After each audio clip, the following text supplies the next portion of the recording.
napadaan aking asawa sa bahay aliwan. Kanyang nakita, panty na pula, chicks na maganda.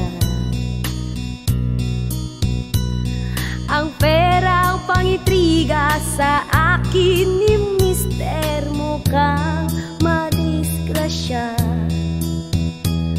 Kanyang nakita ang panty na pula, tinebol agad niya, nagsimula ang yakapan nilang dalawa.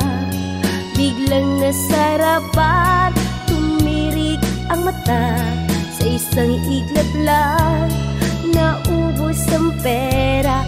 Di na namalayan, ang wallet empty na. Ang pera para sa akin, pinang babae lang pala. Nang umuwi sa aming bahay, siya'y matamlay.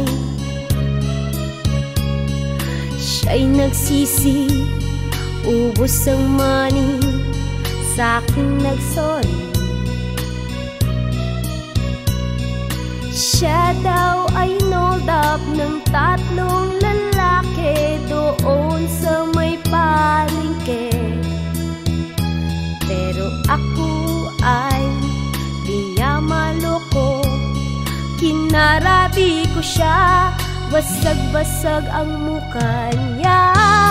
Bugbog sarado, sipa at suntok ko, lahat ay sinalo. Sabi niya sa akin, siya ay nagsisi na, hindi na uulit at magbabago na.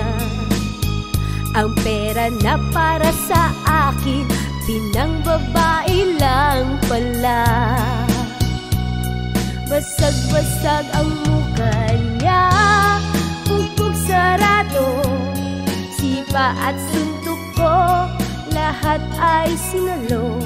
Sabi niya sa akin, siya ay nagsisi na, hindi na uulit at magbabago na. Ang pera na para sa akin, pinang babae lang pala.